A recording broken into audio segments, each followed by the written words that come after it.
ஆதியாகமம் 5வது அதிகாரம் அதன் 18, 21 முதல் 24 வசனங்களை வாசிக்க கேட்போம். எல்லாரும் உங்கள் வேதாகமத்தை திறந்து, இந்த ஸ்கிரீன்ல இருந்தாலும் உங்க பைபிள்ல அதை கொஞ்சம் பாருங்க. யாரேத் 162 வயதான போது ஏனோக்கை பெற்றான். ஏனோக்கு 65 வயதான போது மெத்துசெலாவை பெற்றான். ஏனோக்கு மெத்துசெலாவை பெற்ற பின் 300 வருஷம் தேவனோடு சஞ்சரித்து கொண்டிருந்து குமாரரையும் குமாரத்தியையும் பெற்றான். ஏனோக்குடைய நாளெல்லாம் 365 வருஷம். ஏனோக்கு தேவனோடே சஞ்சரித்து கொண்டிருக்கையில் காணப்படாமற் போனான். தேவன் அவனை எடுத்துக்கொண்டார். ஆமென். இந்த பகுதியில யாரை குறித்து சொல்லப்பட்டிருக்கிறது? ஏனோக்கை குறித்து. அந்த 5வது அதிகாரம் முதல் வசனத்துல கொஞ்சம் பாருங்க. முதல் வசனத்துல இருந்து நீங்க பாத்தீங்கன்னா முதலாவது ஆதாம் சொல்லப்பட்டிருக்கிறது இல்லையா? பாக்குறீங்களா பைபிள்ல? ஆதாம். அடுத்தது யார் சொல்லி இருக்குது? ஆதாமுடைய வம்ச அட்டவணைய கொஞ்சம் பாருங்களேன். ஆதாமுக்கு அடுத்தது யாரு? சேத்து.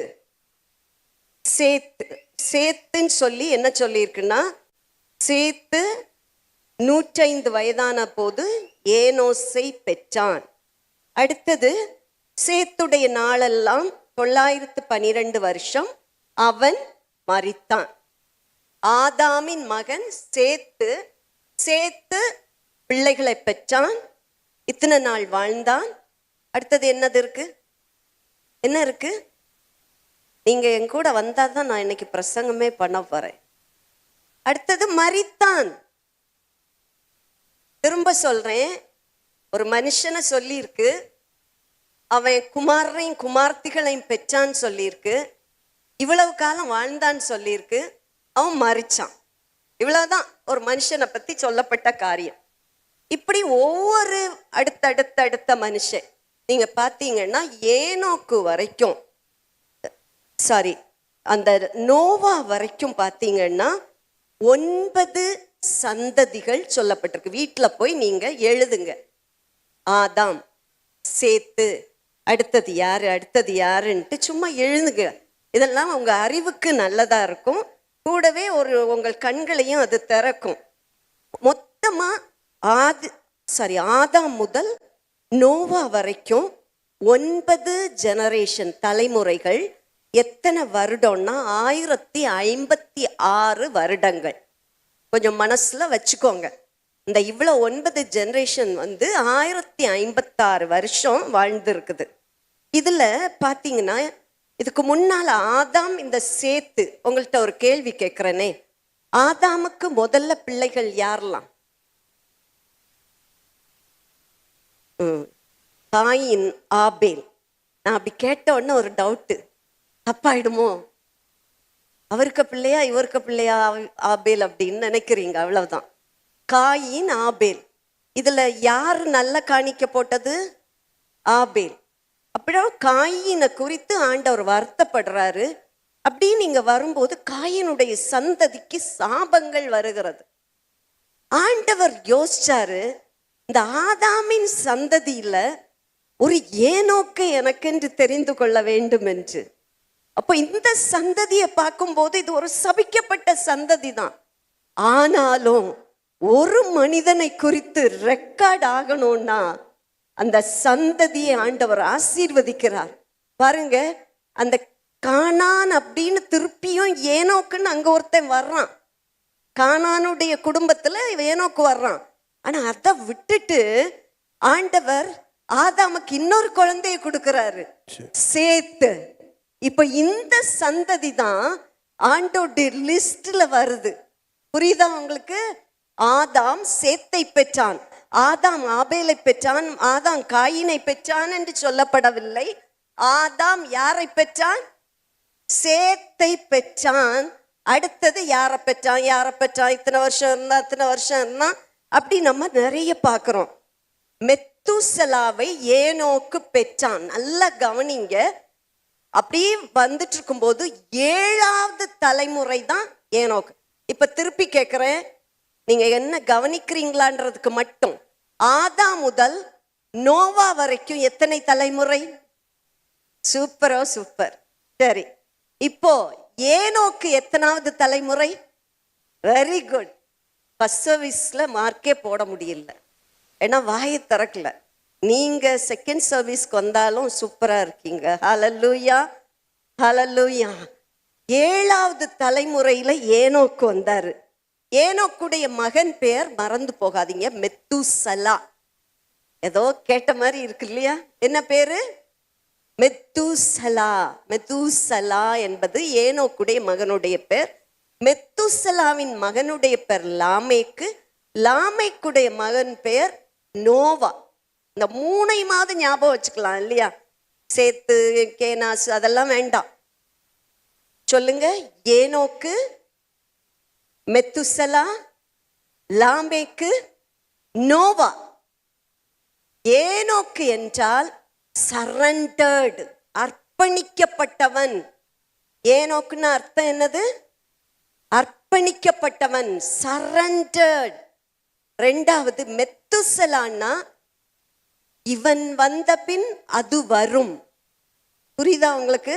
மெத்துசலான்னா இவன் வந்த பின் அது வரும். என்னடா புதுமையா இருக்குன்னு நினைக்கிறீங்களா? சரி, இவன் போன பின் அது வரும் அப்படின்னா, மெத்துசலாக்கு பிறகுதான் ஒரு பெரிய ஜலப்பிரளயம் வந்தது. உங்களுக்கு தெரியும் இல்லையா? மெத்துசலாவுக்கு பிறகு நோவா காலத்துல ஒரு ஜலப்பிரளயம், அது ஏற்கனவே இந்த ஏனோக்குக்கு வெளிப்பட்டு இருக்கிறது. ஏனோக்கு அவன் அறிந்து பெயர் போடுகிறான் மெத்துசலாவுக்கு. லாமேக்கு என்றால் பலவான், பவர்ஃபுல் மேன் என்று அர்த்தம். நோவா என்றால் ஆறுதல் என்று அர்த்தம். 4 பேருக்கு தான் அர்த்தம் சொல்லி இருக்கிறேன். ஞாபகம் வச்சா வச்சுக்கோங்க, எழுதுனா எழுதிக்கோங்க. இது ஒன்றும் கொஸ்டின் கேட்டு உங்களை கோவப்படுற நேரம் இல்லை.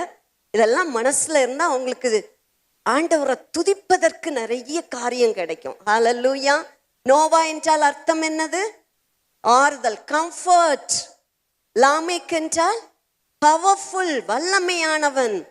மெத்துசலா என்றால் இவன் போன பின் அது வரும். எது வரும்? ஜலப்பிரளயம். அவனுக்கு பிறகுதான் ஜலப்பிரளயம் வந்தது. இதுதான் ஒரு ஹிஸ்டரி. இவ்வளவுதான் வந்திருக்குது. இவத்துல இந்த ஜீனாலஜி பார்த்தீங்கல்ல, வம்ச வரலாறு. ஒவ்வொருத்தரை பத்தி சொல்லும் போதும் என்னதான் மொத்தமா ஒரு வசனத்துல இவன் குமாரையும் குமார்த்திகளையும் பெற்றான், இவன் மரித்தான், இவனது நாட்கள் இவ்வளவு, அவ்வளவுதான் சொல்லப்பட்டிருக்கு. ஆனா இந்த ஏனோக்குக்கு 4 வசனம். அந்த 4 வசனத்திலையும் ரத்தன சுருக்கமா ஒரு ரொம்ப விலையேற பெற்றதா, நம்ம நினைச்சு கூட பார்க்க முடியாத ஒரு அதிசயமான காரியம் சொல்லப்பட்டிருக்கு. அது நான் பின்னால உங்களுக்கு சொல்றேன். இந்த ஏனோக்கு ஆதாமுடைய வம்சத்தை பார்க்கும்போது ஒரு ஒரு அன்காட்லி, தெய்வ பயம் இல்லாத சாபம் நிறைந்த ஒரு வம்சத்தில் வந்த ஆதாமின் வம்சம்தான். ஆனா ஒரு மனிதனை ஆண்டவர் சாபத்திலிருந்து விடுதலையாக்கி அவனை ஆசீர்வாதமாய் வைத்திருக்கிறார். ஹல்லேலூயா. இந்த காலை வேளையில ஒருவேளை இங்க இருக்கிறதுல யாராகிலும், அக்கா, சிஸ்டர், என்னுடைய குடும்பம், என்னுடைய தாத்தா அவ்வளோ ஒரு சாபம் நிறைந்த மனிதன், என் தகப்பன் அவர் ஒரு துஷ்ட மனிதன், என் குடும்பம் யாராலையும் மெச்சக்கூடிய குடும்பம் அல்ல என்கிற நிலையில் நீங்கள் வந்திருந்தீர்கள் என்றால், ஒரு நல்ல செய்தி சொல்லுகிறேன். இயேசு உங்களுக்காக சாபமானார். இயேசு உங்கள் சாபத்தை ஆசீர்வாதமாய் மாற்றினார். இந்த காலை வேளையில சிறை பிடிக்கப்பட்டவர்களை போல, கட்டப்பட்டவர்களை போல யாராயிலும் இங்கு வந்திருந்தீர்கள் என்றால், இயேசு உங்கள் சிறையிருப்பை மாற்றி உங்களை விடுதலையாக்கும்படியாக ஜீவனை கொடுத்தார் என்பதை மறந்து போகாதீர்கள்.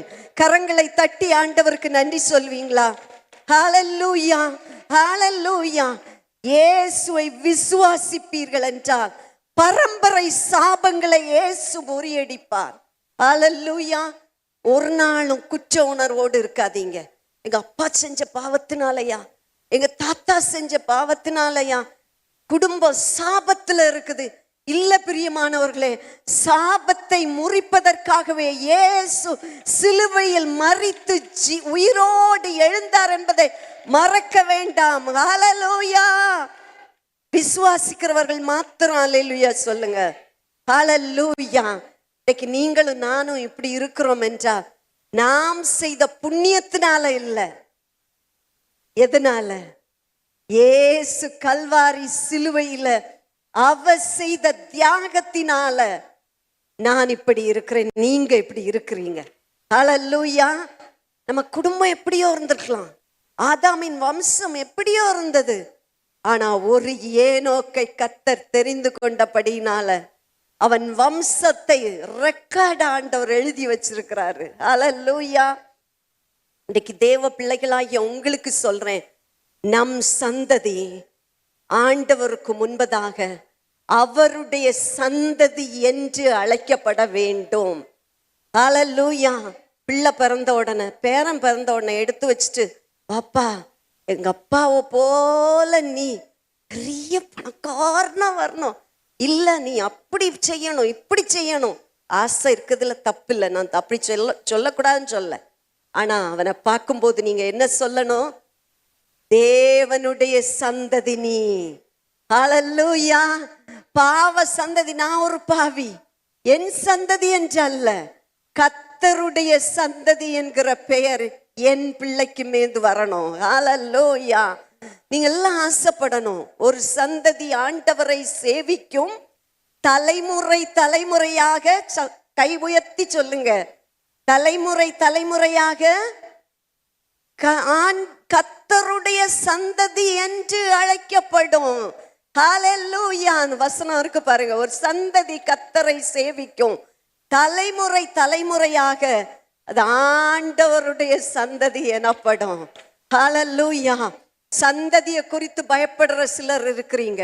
ஆண்டவர் இன்றைக்கு வாக்கு பண்ணுகிறார், எழுதி வச்சுக்கோங்க, என் சந்ததி கர்த்தருடைய சந்ததி எனப்படும்.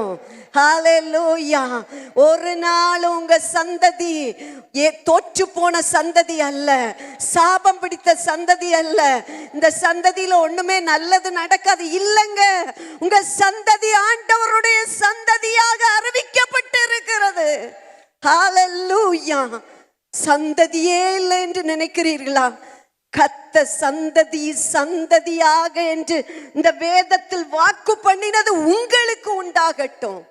ஆண்டவருடைய வார்த்தையை உங்களுக்கு சொல்லுகிறேன். இந்த இடத்துல ஒருவர் சோர்ந்து போக கூடாது. என் வாழ்க்கையில நன்மை உண்டாகுமா என்று நினைக்காதீங்க. கர்த்தருடைய சந்ததி என் சந்ததி. ஏனோக்கை கர்த்தர் தெரிந்து கொண்டார். ஏனோக்கு எனக்கு முன்பாக உத்தமமாய் நடக்கிறான். அவன் சந்ததியை குறித்து ஆண்டவர் தெளிவா ஒரு எண்ணம் வச்சிருந்தாரு. ஒரு நாள் பயப்படாதீங்க. சிலருக்கு பிள்ளை பிறந்த உடனே பயம், எப்படிதான் வளர்க்க போறனோ, எப்படிதான் இந்த சந்ததி இருக்க போகுதோ, என் பிள்ளைகள் எப்படிதான் இருக்க போறாங்களோ. ஒரு நாளும் பயப்படாதீங்க. ஒவ்வொரு நாளும் எப்படிதான் அப்படி சொல்லாதீங்க.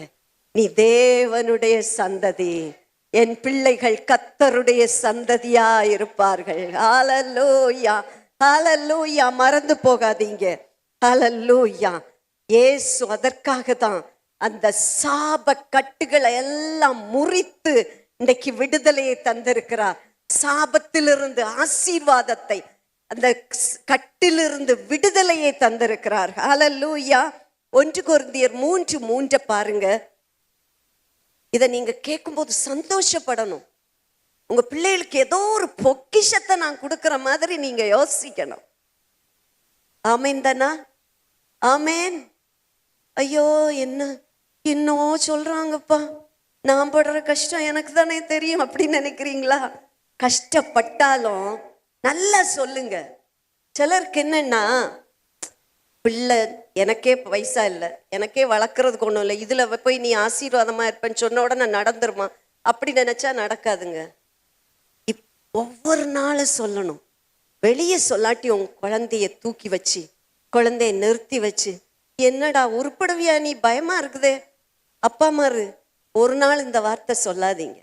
பொம்பளை பிள்ளைகளை பார்த்து நிறைய பேர் சொல்ல மாட்டாங்க. ஆனா பையனை பார்த்தா இந்த அப்பா அம்மாருக்கு என்னதான் வாயில வருமோ தெரியாது.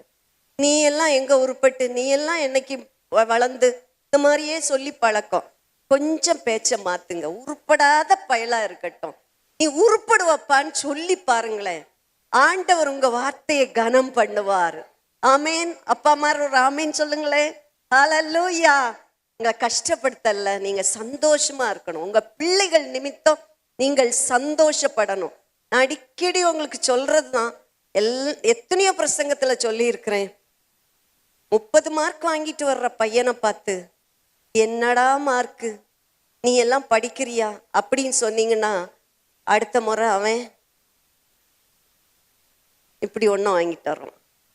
அதே வேளையில 30 மார்க் வாங்கிட்டியாப்பா அப்படின்னு சொன்னீங்கன்னா, அடுத்த முறை தானா 50 மார்க்கோட வந்து நிற்பான். ஹல்லேலூயா. ஏன்னா நீங்க அவனை ஆசீர்வதிக்கணுங்க. அதுக்காக அவன் என்ன தப்பு பண்ணாலும் சூப்பர் மகனே அப்படி சொல்லாதீங்க. தப்புன்னு சொல்லுங்க. அதே வேளை எப்ப பார்த்தாலும் திட்டாதீங்க, எப்ப பார்த்தாலும் கோவிக்காதீங்க. இந்த 3:23 1 கொரிந்தியர் 3:23 நீங்கள் கிறிஸ்துவினுடையவர்கள். இவ்வளவு மட்டும் போதும். நான் யாரு? கிறிஸ்துவினுடையவள். வாய்த்திறந்து சொல்லுங்களேன். அது சொன்னாதான் உள்ளத்துக்குள்ள போகும். நான் கிறிஸ்துவினுடையவள், நான் கிறிஸ்துவினுடையவன். சும்மா ஒண்ணுமே புரியல இல்லையா? என்ன கிறிஸ்துவின்? நமக்கு சொந்தக்காரன்னு உலகத்துல யாரும் இல்லைன்றீங்க. எனக்கு சொந்தம்னு சொல்ற, சொந்தமா இருந்தாலும் பிரயோஜனமே இல்லை. ஆனா நம்ம ஒரு ஆளுக்கு சொந்தம். ஹல்லேலூயா. கிறிஸ்துவுக்கு சொந்தக்காரங்க. ஹல்லேலூயா. உறவுகள் இல்லாமல், உறவுகள் கைவிட்டு, உறவுகள் ஏமாற்றி இந்த இடத்துல யார் வந்திருந்தாலும் உங்களுக்கு ஒரு நல்ல செய்தி சொல்றேன். நீங்க கிறிஸ்துவுக்கு சொந்தக்காரங்க. ஹல்லேலூயா. அதை ருசிச்சாதான் தெரியுங்க. அந்த அல்லேலூயா தனியே தெரியும். இது ருசிக்காம சொல்றதுனால தான் அல்லேலூயா அப்படி வருது. ருசிச்சு சொல்லுங்க, நான் கிறிஸ்துவினுடையவள். ஆமென். ஹல்லேலூயா. இந்த வாரம் முழுசும் சொல்லுங்க, அப்பா நான் உங்க பிள்ளைப்பா, நான் உங்க சொந்தக்காரிப்பா, நான் உங்களுக்கே சொந்தம்ப்பா, நான் உங்களுடையவள், உங்களுடையவன். ஹல்லேலூயா. வசனம் எல்லாம் சும்மா வாசிச்சு பாஸ்டர் பிரசங்கம் பண்றதுக்கு வைக்கல. வசனத்தை நீங்க உங்களுக்கு சொந்தமாக்கணும். ஒரு தடவை இல்ல, 100 தடவை சொல்லணும். அது உள்ள போற வரைக்கும் சொல்லணும். இயேசுவுக்கு நான் சொந்தக்காரன், இயேசுவுக்கு நான் சொந்தக்காரி. ஹல்லேலூயா. அந்த வசனம் உள்ளுக்குள்ள போகட்டும். கொலோசியர் 3:3 பார்க்கிறோம். வாசியுங்கள். ஏனென்றால் நீங்கள் மரித்தீர்கள், உங்கள் ஜீவன் கிறிஸ்துவுடனே தேவனுக்குள் மறைந்திருக்கிறது. என்னுடைய ஜீவன் யாருக்குள்ள இருக்குது? கிறிஸ்துவுடனே தேவனுக்குள் மறைந்திருக்கிறது. உங்க ஜீவனை, உங்களை அழிக்க இந்த உலகத்துல எந்த வல்லமையும் கிடையாது. ஆண்டவர் வசனம் சொல்லியிருக்கு, இயேசுவால மீட்கப்பட்ட ஒரு பிள்ளை கிறிஸ்துவுக்குள் இருப்பான் என்றால், இருப்பாள் என்றால், அவள் கிறிஸ்துவுக்குள் மறைந்திருக்கிறாள். ஆமேன். எந்த மனுஷன் சொல்லிப்பான், உயிரை எடுக்கிறேன் பாரு, தைரியமா சொல்லுங்க, என் ஜீவன் கிறிஸ்துவுடனே தேவனுக்குள் மறைந்திருக்கிறது. ஒரு வல்லமை எடுக்க முடியாது. அவர் குறித்த நாளுக்கு முன்னால ஒரு வியாதியும் என்ன எடுக்க முடியாது. எந்த சத்துவங்களும் என்ன எடுக்க முடியாது. எந்த சத்துருக்களும் என்ன எடுக்க முடியாது. ஒருவேளை உங்க பிள்ளைய குறித்து 4 பேர் சொல்லி இருக்கலாம், பார்க்கலாம். சொல்லுங்க, கிறிஸ்துவுக்குள், அவருடனே தேவனுக்குள் மறைந்திருக்கிறது. கரத்தை உயர்த்தி சொல்வீங்களா? மரண பயம் தாக்குதா? பிள்ளையுடைய வாழ்க்கையை குறித்து போராட்டமா இருக்குதா? சொல்லுங்க, அவனுடைய ஜீவன், என்னுடைய ஜீவன், என் மனைவியுடைய ஜீவன் கிறிஸ்துவுடனே தேவனுக்குள். நான் மட்டும் சொல்லிட்டு இருக்கிறேன், உங்க சத்தம் கேட்கல. கிறிஸ்துவுடனே தேவனுக்குள் மறைந்திருக்கிறது. கிறிஸ்துவுடனே தேவனுக்குள் மறைந்திருக்கிறது. கிறிஸ்துவுடனே தேவனுக்குள் மறைந்திருக்கிறது. ஹல்லேலூயா. யாராவது பயமுறுத்துனா சொல்லுங்க, பயப்படாம சொல்லுங்க. சங்கீதக்காரனுக்கு தேவனை குறித்த அறிவுனால எப்பயும் அவன் சொல்லுவான், கர்த்தரின் ஜீவன், யாருக்கு பயப்பட போறேன்? எனக்குன்னு வச்சாதானே அதுக்கு பயம். கர்த்தர் தான் என் ஜீவன், கர்த்தர் என் பலன், கர்த்தர் என் வெளிச்சம், கர்த்தர் என் கோட்டை, கர்த்தர் என் துருகம், கர்த்தர் என் நம்பிக்கை, கர்த்தர் என் தேவன். ஹல்லேலூயா, ஹல்லேலூயா. அதை ஒன்னொன்னா சொல்றவங்களுக்குள்ள அந்த ஜீவன் வந்துகிட்டே இருக்குது. ஹல்லேலூயா. இப்படியே நம்ம ஒன்னொன்னா சொல்லிட்டு போகலாம். நாம் யாருடையவர்கள்? பின்னால சொல்லுங்க பார்க்கலாம். பின்னால அமைதியா உட்கார்ந்துருக்கீங்களே நீங்க எல்லாரும், யாருடையவர்கள்? வெரி குட், ஹல்லேலூயா. வழியிலெல்லாம் சொல்லிட்டு போங்க, என்ன செய்ய போறோமோ தெரியலப்பா, நம்ம போற போக்க பார்த்தா எப்படி போகும்னு தெரியல, அப்படி சொல்லாதீங்க. இன்னைக்கு போறப்ப சொல்லிட்டு போங்க, நம்ம எல்லாம் கிறிஸ்துவனுடையர்கள் அம்மா, கவலைப்படாதீங்க, அவர் பார்த்துக்குவாரு. ஹல்லேலூயா, ஹல்லேலூயா. ஏனோக்கு 65 வயதான போது மெத்துசலாவை பெற்றான். மெத்துசலாவை பெற்ற பின் 300 வருஷம் தேவனோடே சஞ்சரித்து வந்தான். வாசிச்சிங்களா? ஒரு தடவை வாசிங்க பார்க்கலாம். அந்த ஒரு வசனத்தையும் சேர்ந்து வாசிங்க.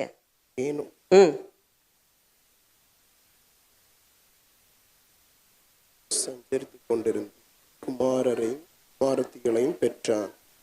எப்படி இவர் திருமணமானவரா? எப்படி கல்யாணம் ஆனவர்? எத்தனை குழந்தை சொல்லப்படல. குமாரரையும் குமாரத்திகளையும் பெற்றிருக்கிறார். இந்த வம்ச அட்டவணையில பார்த்தீங்கன்னா ரொம்ப கொஞ்ச காலம் வாழ்ந்தவர் ஏனோக்கு. மீதி எல்லாரும் 700, 800, 900 வாழ்ந்திருக்காங்க. மெத்துசலா தான் ரொம்ப வருஷம் வாழ்ந்திருக்காரு. ஏனோக்கு கொஞ்ச காலம் வாழ்ந்தாலும் உருப்படியா வாழ்ந்திருக்காரு இல்லையா? எத்தனை வருஷம் வாழ்றோன்றது இல்லை, 100 வருஷம் வாழணும். 100 வருஷம் வெட்டி வாழ்க்கை வாழ்றதை காட்டிலும் 50 வருஷம் வாழ்ந்தாலும் அவருக்காக, ஆண்டவருக்காக. கூட்டி கழிச்சு பார்த்தா ஒரு 10 நாள் தேரமா ஆண்டவருக்காக. அப்படி இருக்கக்கூடாது. அதனால மெத்துசலாவன் ஏனோக்கு வேலை தான் செஞ்சிருப்பாரா? குட்டி குழந்தைகளை எல்லாம் வளர்க்கணும்னா சும்மா இருந்தா வேலை நடக்குமா? அதாவது ஒரு புத்தகத்துல படிச்சேன், ஒரு மனுஷன் எழுதுறான், முக்தி அடையணும்னா, மோட்சம் அடையணும்னா அவனுக்கு பின் நாட்கள் எல்லாம் வனாந்தரத்துல போய் பிள்ளை குட்டிகளை எல்லாம் விட்டுட்டு, பொண்டாட்டி எல்லாம் விட்டுட்டு, வனாந்தரத்துல காட்டுல போய் யாரையும் பார்க்காத இடத்துல உட்கார்ந்து வாழ்ந்தாதான் முக்தி அடைய முடியும். ஆனா ஏனோக்கு அப்படி இல்லை, நம்மை போல பாடுள்ள மனுஷனா தான் இருந்தார் இல்லையா? மனைவி இருந்தா, பிள்ளைங்க இருந்தாங்க. அந்த பிள்ளைங்களை வளர்க்கறதுக்கு எல்லா கஷ்டமும் அவருக்கு இருந்தது. சம்பாதிச்சிருப்பாரு, உழைச்சிருப்பாரு, வேலை செஞ்சிருப்பாரு. இது நடுவில் ஏனோக்கு தேவனோட சஞ்சரித்து கொண்டிருந்தான். ஹல்லேலூயா, ஹல்லேலூயா. இன்னைக்கு நம்ம எல்லாருக்கும் முன்னால ஒரு சவால், இதுதான் சவால். என்னது? குடும்பம் இருந்தாலும் தேவனோடு சஞ்சரிப்பதற்கு மனைவி தடை இல்லை. ஒரே ஒரு ஆமேன் தான் வந்திருக்கு. இது எல்லாருக்கும் ஒரு கேள்விதான். ஏன்னா 10 தடவை சொல்லியிருப்பீங்க நினைக்கிறேன். உன்னை கெட்டுனதுனால தான் நான் எனக்கு ஆவிக்குரிய வாழ்க்கையே போச்சு, அப்படி யாராவது சொல்லியிருக்கீங்களா? சொல்ல சான்ஸ் இல்லைன்னு இந்த வசனம் சொல்லுது. மனைவி இருந்தாலும் குமாரத்திகள் இருந்தாலும் இந்த அம்மாமாருக்கு சொல்லணும். இவங்க நிறைய நேரம் சொல்லாட்டியும் மனசுல, நான் மட்டும் கல்யாணம் பண்ணாம இருந்திருந்தா இயேசுவோட நடந்திருப்பேன், இப்ப இப்படி ஒரு கல்யாணத்தை பண்ணி வாழவே அப்படி இல்லை. ஆண்டவர் கல்யாணம் பண்ண வச்சிருந்தாலும் உங்களை எப்படி வாழ வைப்பாரு? தேவனோடு சஞ்சரிக்க வைப்பார். ஹல்லேலூயா, இதை நீங்க இன்னைக்கு நல்லா புரிந்து கொள்ளணும். பிள்ளைகள் இந்த பிள்ளைகள் பிறந்த பிறகு எனக்கு ஜெபமே இல்லை. இந்த பிசினஸ் தொடங்கின பிறகு எல்லாம் போச்சு. ஒரு ஆளும் இங்க சாக்கு போக்கு சொல்ல முடியாது. ஏன்னா ஏனோக்கு குமார் மெத்துசலாவை பெற்ற பின் தேவனோடு 300 வருஷம் தேவனோடு சஞ்சரித்து கொண்டிருந்தான். பிள்ளைகள் இங்க கவனிங்க, யாரும் தடை இல்லை. பிசினஸ்க்கு முன்னால பின்னால அதெல்லாம் எதுவுமே தடை இல்லை. Busy schedule. இந்த ஆங்கிலத்துல உங்களுக்கு நான் வாசிக்கிறேன், உங்களுக்கு கொஞ்சம் கூட அது புரியும். Enoch walked with the Lord. இதுல சஞ்சரித்துன்னு பார்க்கிறோம்.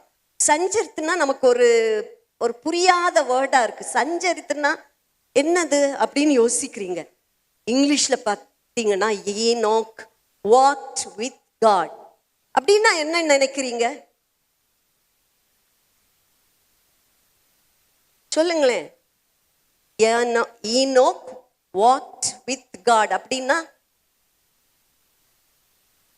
சாதாரணமா தமிழ்ல சொல்லுங்க பார்க்கலாம். சிஸ்டர் சுதா சொல்லுங்க தமிழ்ல. Enoch walked with God. ஏனோக்கு கர்த்தரோடு நடந்தான். சரி, அப்படின்னா என்ன? காலையில ஒரு வாக்கிங், 1 hour வாக்கிங், ஈவினிங் ஒரு வாக்கிங், அப்படி போயிட்டு இருந்தான்னு அர்த்தமா? நான் இன்னும் அதை சொல்றேன். He was walking in the direction as God. அதாவது அவரு எப்படி நடத்துறாரோ அந்த பாதையில அவன் நடந்துட்டு இருந்தான். அவருடைய ஒரு பிசினஸ் ஸ்டார்ட் பண்ற முதல்ல போய் யார்கிட்ட? இந்த பிசினஸ நல்லா செஞ்சு எக்ஸலான ஒரு மனுஷனை தேடி போறதுக்கு முன்னாடி யார்கிட்ட கேட்கணும்? யார்கிட்ட கேட்கணும் சொல்லுங்க? பிசினஸ் பீப்புள் எல்லாம் சொல்லுங்க. யார்கிட்ட கேட்கணும்? ஆண்டவர்கிட்ட போய் உட்கார்ந்து கேட்கணும். ஆண்டவரே, நான் இவரை தேடி போலாமா? இது மண்டை முழுசு என்ன ஓடும்? இதை செஞ்சுட்டா அது கிடைக்கும், அதுக்கு அது. எனக்கு தெரியும், இந்த பிஸ்னஸ் ஆளுங்கெல்லாம் ஒரு பிஸ்னஸ் அப்படி போய்கிட்டு இருக்கும். உடனே நினைப்பாங்க, இந்த பிஸ்னஸை கொண்டு போகணும்னா ஒரு லாரி வாங்கிடணும்னு நினைப்பேன். சும்மா சொல்றேன், யார் லாரி வாங்குறவங்க இருக்கீங்களான்னு தெரியாது. உடனே அந்த லாரிக்கு அதுக்கு இன்னொன்று 2 3 உங்களுக்கு தெரியும் பிறகு என்ன ஆகும்ன்றது. எனக்கு ரொம்ப பிஸ்னஸை பற்றி தெரியாது, சொல்றத வச்சு நான் சொல்றேன்.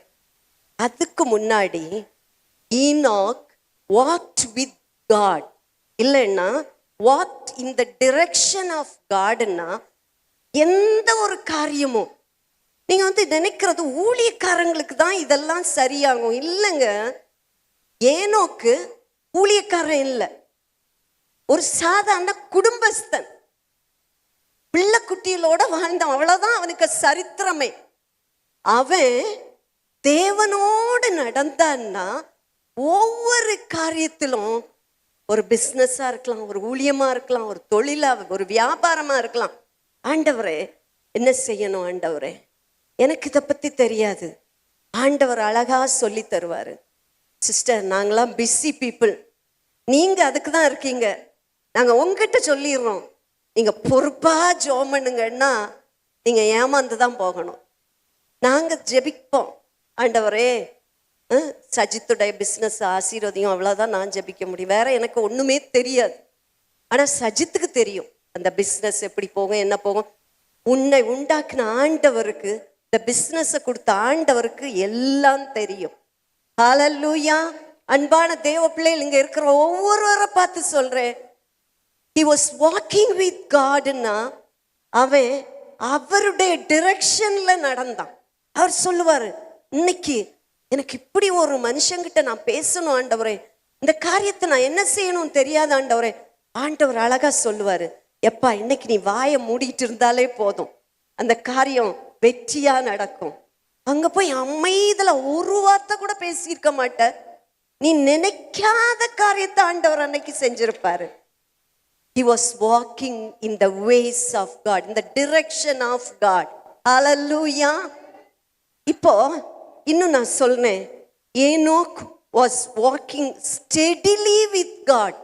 புரியுதா உங்களுக்கு? ஸ்டெடிலின்னா அர்த்தம் என்னது அப்படின்னு சொல்லுமா? ஸ்டெடிலின்னா இது ஒரு கிளாஸ் போல. ஏன்னா நீங்கள்லாம் நல்லா கவனிக்கிறீங்க, எனக்கு சந்தோஷமா இருக்கு, எனக்கு சொல்லி தர்றதுக்கு ஆசையா இருக்கு.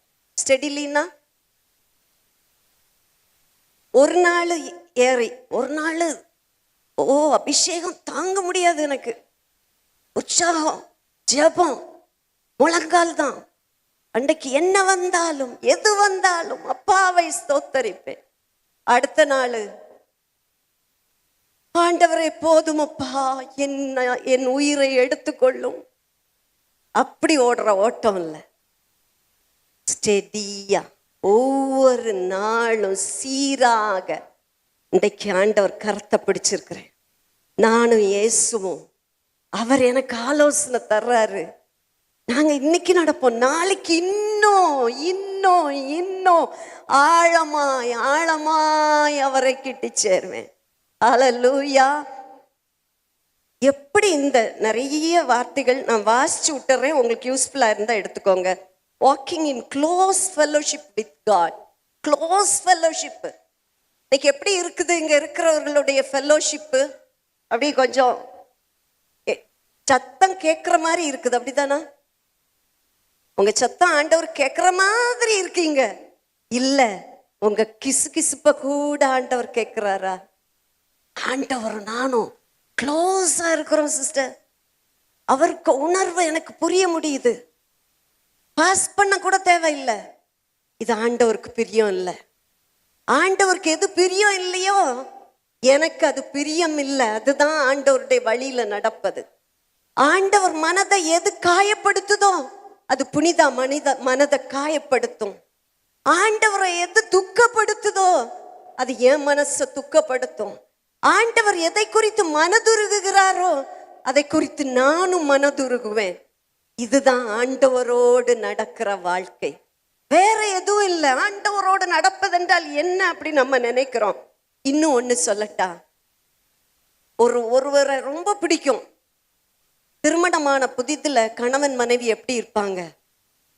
ஒருவேளை கணவன் தூர தேசத்துக்கு போயிடுவாரு. அவர் என்ன சொல்லுவாரு? என்ன வேலை செஞ்சாலும் ஓ நினைவே தான் இருக்குது சொல்லுவாரா? சொன்னாரா? வெக்கப்படுறீங்கல்ல. மனைவி சொல்லுவான், என்னங்க நீங்க அங்க இருந்தாலும் என் நினைவெல்லாம் இதுதாங்க. எப்போதும் அவர் பக்கத்துல இல்ல, ஆனா என்னது? அவர் நினைவு. அவர் நினைவு. பிசினஸ் தான் பண்றீங்க, ஆனா ஏசப்பா ஏசப்பா. இரவு முழிக்கிறீங்க, நடு இரவுல விழிக்கிறீங்க, இயேசுவே என்ன செய்வேன்னு தெரியலையப்பா, நாளைக்கு இப்படி இருக்குதேப்பா. அந்த இயேசு கூட வராது, ஒரு பெருமூச்சு வரும் பாருங்க. ஏதாவது மனைவிமார் கேட்டிருக்கீங்களா உங்க கணவனுடைய பெருமூச்சு? சிலர் பெருமூச்சு விடாம அப்படியே இருப்பாங்க, அது சூப்பர் ஆட்கள். ஆனா ஒரு தேவனோடு நடக்கிற பிள்ளை விழிக்கும் போது என்ன சொல்லுவா? அப்பா ஏசப்பா. யார் வீட்டுல எல்லாம் அந்த சத்தம் கேக்குது? பெருமூச்சின் சத்தம் அல்ல, கண்ணீரின் சத்தம் அல்ல, அழுகை அல்ல. ஏசப்பா ஏசப்பா. பழைய பரிசுத்தவான்கள் ஊழியர்கள் எல்லாம் பார்த்து எப்ப பாரு ஸ்தோத்திரம் ஸ்தோத்திரம் ஸ்தோத்திரம். இன்னைக்கு நமக்கு சொல்லவே வெக்கம், வெளியே சொல்றதுக்கு வெக்கம். நாங்க இருதயத்துல இருக்கட்டும். வீடுகள்ல விழிக்கும் போது, நடக்கும் போது ஏசு ஏசு ஏசு. இங்க கூட சொல்ல முடியலையே உங்களுக்கு? சொல்லுங்களேன். ஹல்லேலூயா ஹல்லேலூயா ஹல்லேலூயா ஹல்லேலூயா ஹல்லேலூயா. ஒருத்தர் நினைவா இருப்போம்னா கவனிங்க, என்ன அவருக்கு பிடிச்சதை செய்வோம், அப்படிதானே? அவர் நினைவா இருக்கிறோம்னா அவருக்கு என்ன பிடிக்கும் அதை தான் செய்வோம். ஆமா அவர் இருக்காரு, நம்ம என்னன்னா என்ன அப்படி தோணுதுன்னா அவர் நினைவு இல்லை என்று அர்த்தம். எப்பயும் அவரோடு நடக்கிற நீங்கள் அவரை ப்ளீஸ் பண்ணுவீங்க.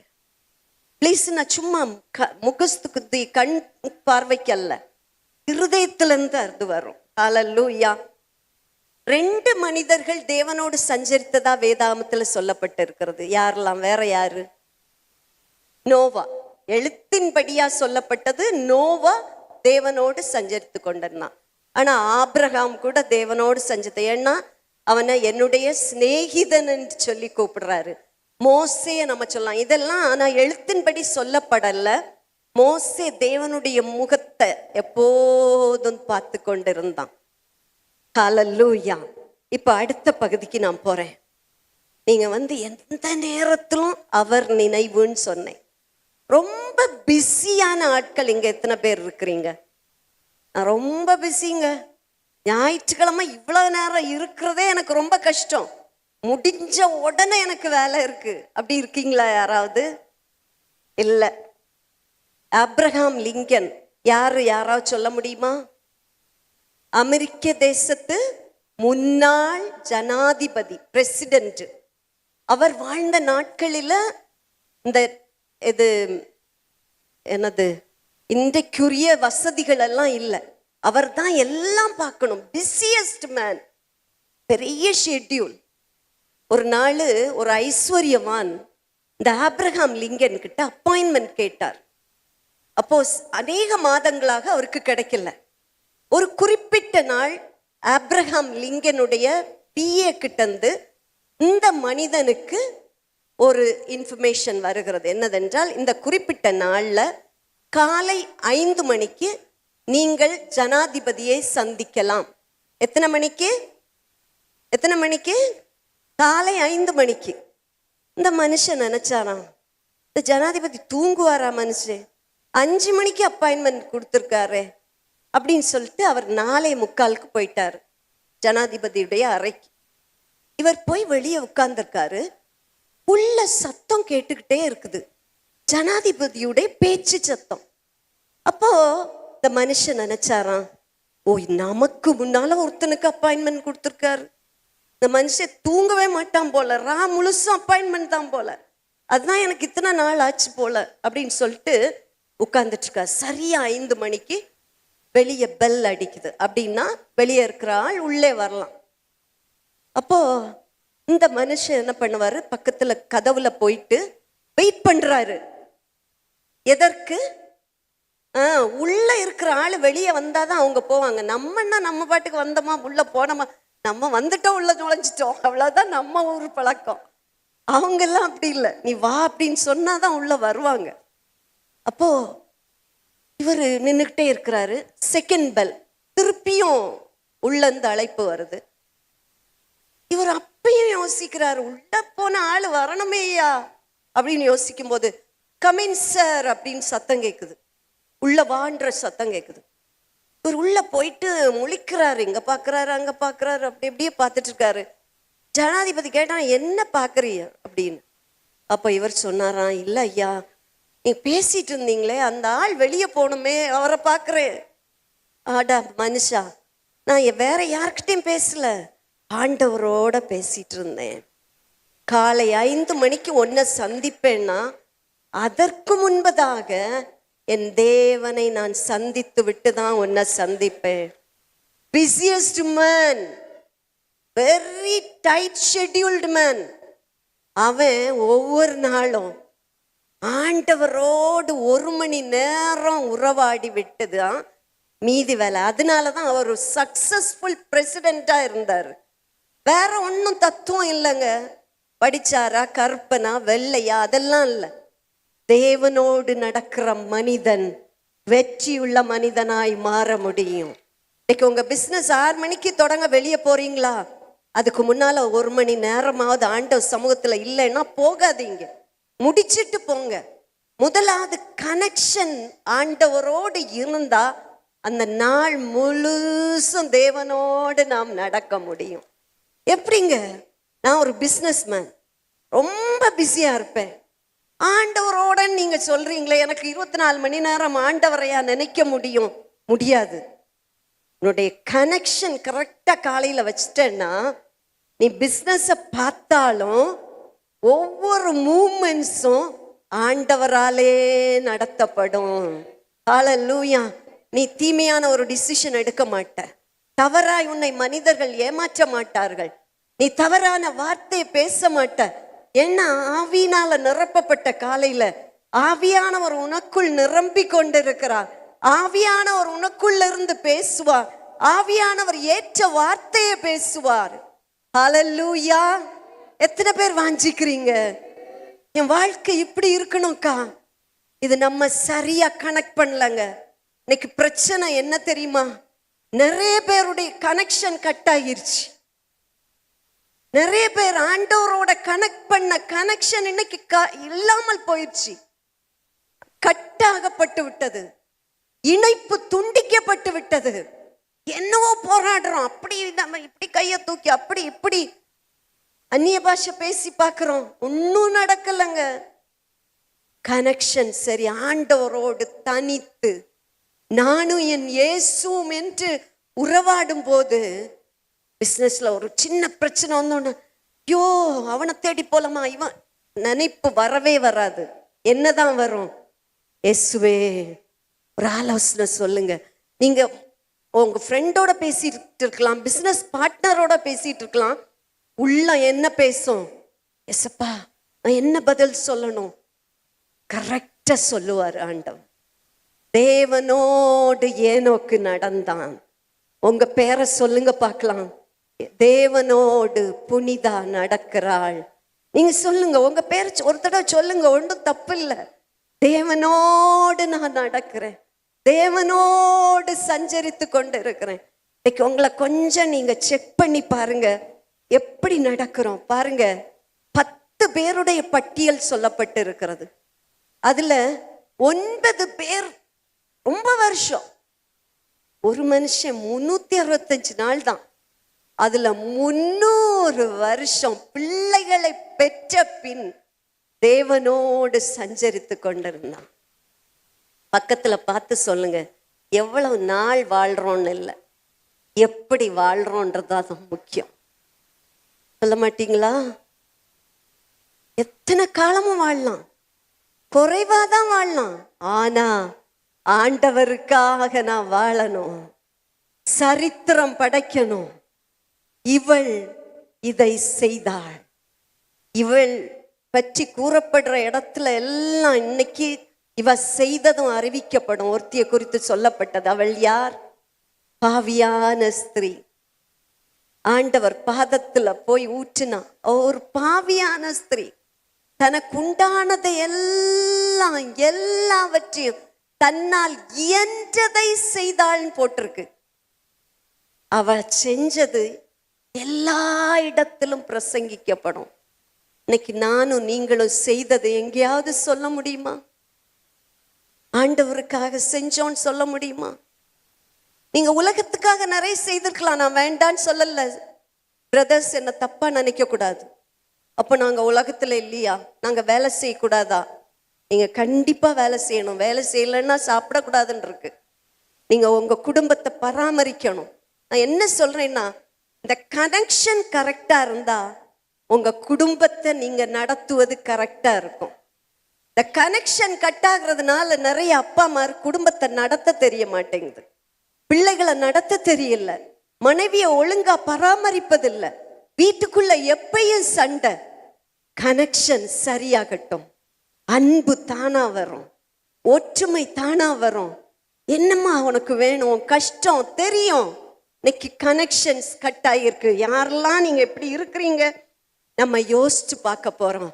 உள்ளத்துக்குள்ள ஒரு தீர்மானம், நான் எத்தனை காலம் வாழ்றேன்றது இல்லை, எப்படி வாழ்றேன்றது தான் மேட்டர்ஸ். ஹல்லேலூயா. குறைஞ்ச நாட்கள் வாழ்ந்தாலும் வேதாகம முழுசுலையும் அவன் சொன்னதை அவன் செஞ்சதை சொல்லும்படியா இருக்குது. 4 இடத்துல ஏனோக்குடைய பேர் வருது. அடுத்த வாரத்துல நான் அதை குறித்து நான் உங்களுக்கு சொல்லுவேன். சரி, இப்ப குடும்பத்தோட வாழ்ந்தான்னு சொல்றேன். பிசினஸ் பீப்புள் சொல்ற காரியம், சிஸ்டர், ஒரு டீச்சரா இருந்தா நேர்மையா நடக்கலாம், ஊழியக்காரங்க நேர்மையா நடக்கலாம், பிசினஸ்கார நேர்மையா நடக்க முடியாது. அப்படி சொல்றீங்களா? இல்லைங்க, வசனம் எல்லாருக்கும் ஒண்ணுதான். பிசினஸ்காரங்களை தனியை கூப்பிட்டு, ஆண்டவரப்பா உன்னால நடக்க முடியாதுன்னு எனக்கு அன்னைக்கே தெரியும். அதனால உனக்கு பரலோகத்துல இந்த மாதிரி ஒரு குறிப்பிட்ட இடம் எங்கேயாவது சொல்லியிருக்காரா? இல்லை. சங்கீதம் 15 உத்தமனாய் நடந்து கர்த்தருடைய பர்வதத்தில் நிலை நிற்பவன் யார்? உத்தமனாய் நடந்து. இதுல பிசினஸ்காரன் விதி விலக்கு பிராக்கெட் போட்டிருக்கா? பிரதர்ஸ் சொல்லுங்க. இல்ல, எல்லாருக்கும். அப்போ அர்த்தம் என்னது? Business people can live in righteous. அப்படித்தானே அர்த்தம்? சகோதரிகள் சொல்லுங்க, அப்படித்தானே?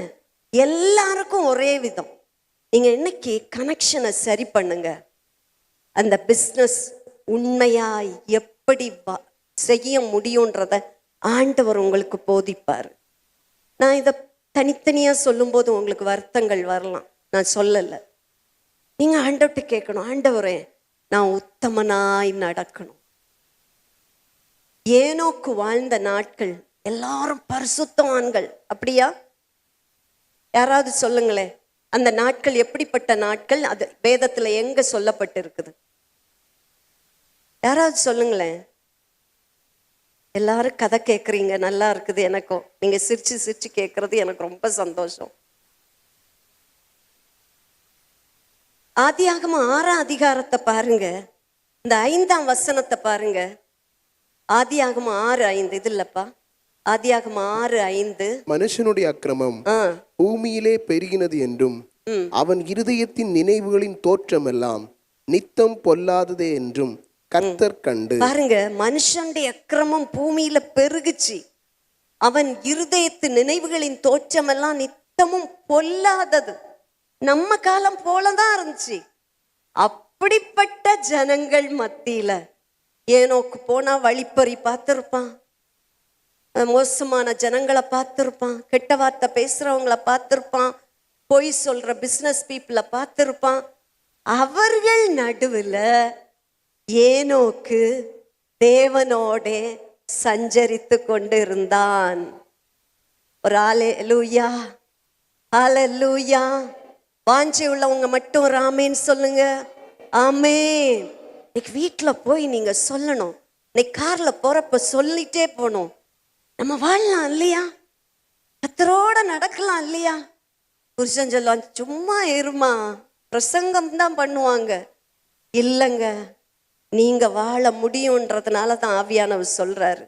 அக்கிரமம் பெருகுச்சு, பாவம் பெருச்சு, பொல்லாங்காய் நடந்தார்கள்.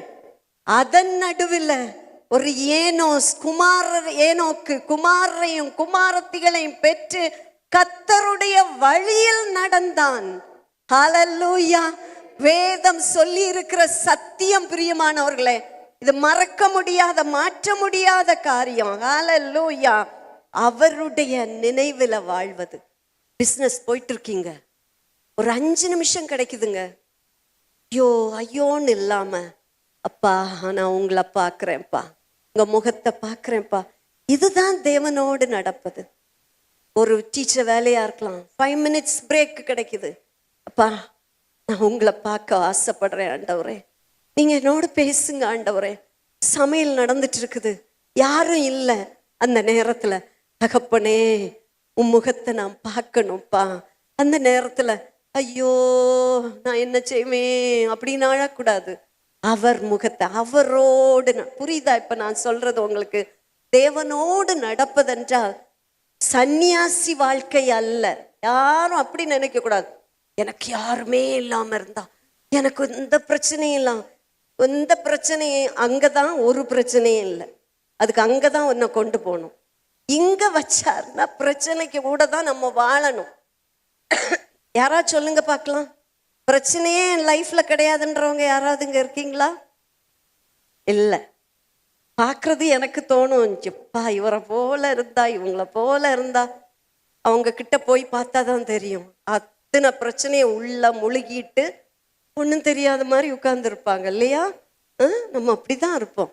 ஆனா அந்த பிரச்சனை நடுவில் நான் உங்க முகத்தை பார்க்கிறேன் ஆண்டவரே, உங்க முகத்தை பார்க்கிறேன், உங்களோட நான் நடக்கிறேன் ஆண்டவரே. அல்லேலூயா.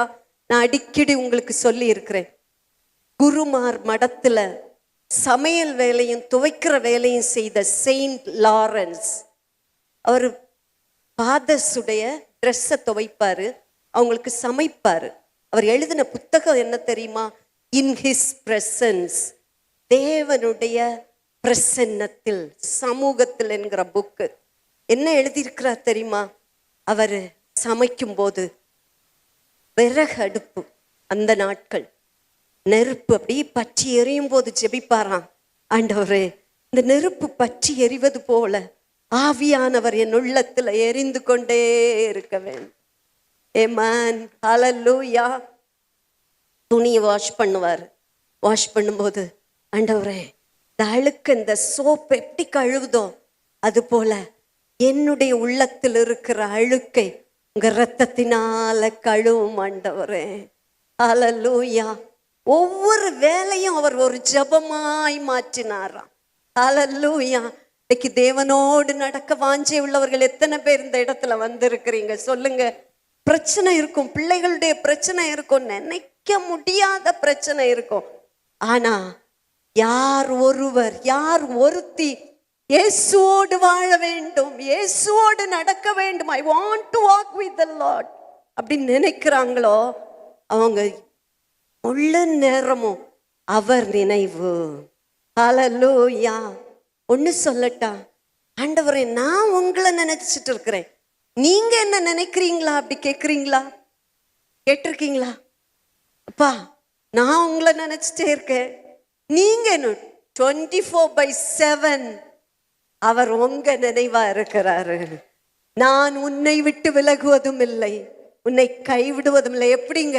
தூங்காம உறங்காமல் உன்னை காக்கிற ஆண்டவர், உன்மேல் கண் வைத்து உனக்கு ஆலோசனை சொல்லுகிறவர், நீ நடக்க வேண்டிய வழியை போதித்து நடத்துகிறவர், 24 மணி நேரம் உன் நினைவா இருக்கிறாரு. ஆச்சரியமா இருக்கா? எப்படிங்கக்கா ஏன் நினைவா இருந்தா இப்படி ஏன் நடக்குது அப்படி யோசிக்கிறீங்களா? உடனே தோணும் இல்லையா? எனக்குமே அப்படித்தான் தோணும். ஆனா இந்த வாரம் முழுவதும் இதை நான் தியானிக்கும் போது எத்தனை காரியங்களில கர்த்தர் என் நினைவாய் இருந்தார் என்பதை நான் அறிந்து கொள்ள முடிந்தது. நீங்களும் யோசிச்சு பாருங்க, என் நினைவாய் இருக்கிறீர் ஆண்டவரே. தாவீது அவன் ஒரு ராஜா, பெரிய ஒரு அட்மினிஸ்ட்ரேஷன் அவனுக்கு பார்க்கணும் டெய்லி. போதா குறைக்கு 8 மனைவிமார், ஒரு மனைவியை வச்சு போஷிக்கிறது பராமரிக்கிறதே பெரிய பாடுன்றீங்க. தாவீது ராஜாக்கு எத்தனை மனைவிகள்? 8 மனைவிகள், 13 பிள்ளைகள். சொன்னபடி கேட்கிற பிள்ளைகளா? இவனை எப்ப கொன்னுட்டு ராஜாசனத்தை எடுக்கணும்னு நிக்கிற ஒரு மகன், அக்கா தங்கச்சிய கல்யாணம் பண்ணுவேன்னு நிக்கிற ஒரு மகன், தவறாய் நடக்கிற ஒரு மகன், அநியாயத்துக்கு மோசமான பசங்க, இவ்வளவு பேரையும் வச்சுட்டு தாவீது ராஜா என்ன தெரியுமா சொன்னாரு? கர்த்தரை எப்பொழுதும் என் முன்னே வைத்திருக்கிறேன், அவர் என் வலது பார்சத்தில் இருக்கிறபடியால் மகன் எனக்கு விரோதமா எழும்பினாலும் சத்துருக்கள் எழும்பினாலும் நான் அசைக்கப்படுவது இல்லை. ஹல்லேலூயா. ஒரு வார்த்தை பேசினாலே சோர்ந்து போறோம். தாவீதுக்கு எவ்வளவு பிரச்சனைங்க, எப்படி தாக்கு பிடிச்சாரு? ரொம்ப திறமசாலி ஆனதுனாலயா? சொல்லுங்க பெனிலா, சொல்லுமா எதனால? கர்த்தரை எப்பொழுதும் அவருக்கு, வேற ஒன்றும் இல்லை. அப்பா நீங்க இருக்கீங்க, கஷ்டம் வராமலா இருந்திருக்கும். பிள்ளைகள் எதிர்த்து நிற்கும் போது எவ்வளோ வேதனை நினைச்சு பாருங்க. சத்துரு எழும்புறது இல்லை, சொந்த பிள்ளை. அவன் சொல்றான், இவன் எப்போ எழும்புவான், அந்த அரியணையில நான் இருக்கணும்ன்றான். ஆனா தாவீது ராஜா சொல்றாரு, எப்போதும் நீங்க தான் அப்பா என் கண் முன்னால, நீங்க இருக்கிறீங்கப்பா, நான் அசைக்கப்பட மாட்டேன், நான் வேற எங்கேயும் நான் பார்ப்பதில்லை, உண்மையே சுற்றி சுற்றி நான் வர்றேன். பருவத்துல தேவ சந்நிதியில என் பிள்ளையை கொண்டு விடணும். நான் 2 வயசு 3 வயசு ஆகும்போது பிள்ளைக்கு வேத வசனங்களை கற்றுக் கொடுக்கணும், தேவ சமூகத்தை பற்றி சொல்லி கொடுக்கணும். நான் சரியா வளர்த்தேன்னா என் சந்ததி சரியா போகும். முடிவாக சொல்லி முடிக்கிறேன். நம்முடைய உறவு, கனெக்ஷன் தேவனோடு இருக்கும்போது எல்லாம் சரியா இருக்கும். இந்த கனெக்ஷன் கட் ஆகும்போது குடும்பத்துல அன்பு கட் ஆகும். கனெக்ஷன் கட் ஆகும்போது உறவு கட் ஆகும். கனெக்ஷன் கட் ஆகும்போது ஐக்கியம் கட் ஆகும். கனெக்ஷன் கட் ஆகும்போது ப்ராப்ளம்ஸ் வில் கம். புரிஞ்சுதா உங்களுக்கு? அந்த முதல் துவக்கம் சரியா இருக்கணும். ரட்சிக்கப்பட்ட புதுசுல ஒரு நிமிஷம் பிந்தி ஜெபிக்க போயிட்டோம்னா படன்னு அடிக்கும் இல்லையா? ஐயோ, ஜெபிக்க மறந்துட்டனே, வேதத்தை வாசிக்க மறந்துட்டனே, இப்படி போய் பேசிட்டனே, இப்படி அவங்ககிட்ட நடந்துட்டனே, மாமியார்ட்ட கோவப்பட்டனே, மருமகளை திட்டனே. இதெல்லாம் அந்த ஆரம்பத்துல. அப்ப கனெக்ஷன் கரெக்டா இருக்கும். இப்போ கனெக்ஷன் எல்லாம் போய் நம்ம என்ன செய்கிறோம்? ஆமா, எல்லா மாமியாரும் என்ன பெருசு பரிசுத்தமா இருக்காளா, எல்லா மருமகளும் அப்படியா இருக்கா, இப்படி நம்மையே நாம் என்ன செய்தோம்? அட்ஜஸ்ட் பண்ணிக்கிட்டோம். இன்னைக்கு ஒண்ணு, ஏனோக்கு தேவனோடே சஞ்சரித்து கொண்டிருந்தான். கண்களை மூடுவோமா? ஒரு நிமிடம் ஜெபித்து நான் முடிக்க போகிறோம். எல்லாரும் இந்த நேரத்தில் ஆண்டவர்கிட்ட கேளுங்க. ஆண்டவரே, இந்த வார்த்தை என்ன குறித்து சொல்லப்படணும்ப்பா? ஏனோக்கு தேவனோடு சஞ்சரித்தான். Enoch walked with Lord. ஏனோக்கு அவருடைய இருதயத்துக்கு ஏத்த மாதிரி நடந்தான். ஏனோக்கு அவருடைய வழிகளில் நடந்தான். ஆண்டவரை துக்கப்படுத்தினதெல்லாம் ஏனோக்கு துக்கப்படுத்திச்சேப்பா. இன்றைக்கு என்னை குறித்து இப்படி ஒரு வார்த்தை சொல்லப்படணும் ஆண்டவரே. என் குடும்பத்தை குறித்து இப்படி வார்த்தை சொல்லப்படணும் ஆண்டவரே. நாங்கள் தேவனோடு சஞ்சரிக்கிறவர்களாய் மாற வேண்டும் ஆண்டவரே. சத்தம் உயர்த்தி ஜெபிங்க. அப்பா, கூடியிருக்கிற நாங்கள் ஒவ்வொரு பேரும் இன்றைக்கு ஆசைப்படுறோம் ஆண்டவரே.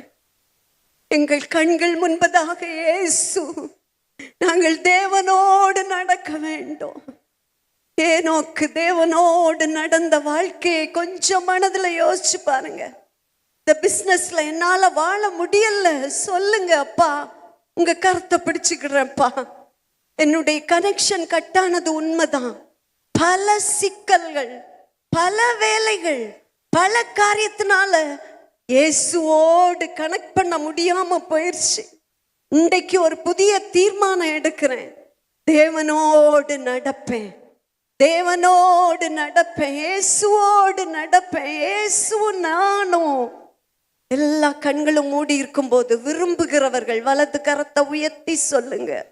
உம்மோடு நடக்க ஆசைப்படுறேன்ப்பா, உம்மோடு நெருக்கமாய் வாழ ஆசைப்படுறேன்ப்பா. இன்று முதல் என்னுடைய வாழ்க்கையில ஒரு திருப்பம் உண்டாகட்டும் ஆண்டவரே. இயேசுவோடு என்ன பிசினஸா இருந்தாலும், என்ன பிஸியா இருந்தாலும், என்ன டென்ஷன்ஸ் இருந்தாலும், எவ்வளோ பிரச்சனை இருந்தாலும் இயேசுவோடு நடப்பேன். இயேசுவோடு அவர் மன விருப்பத்தை செய்வேன். அவர் விரும்புறது என்னுடைய வாழ்க்கையில நடக்கும்படி ஒப்பு கொடுக்கிறேன். கரங்களை கீழே போடுவோம்.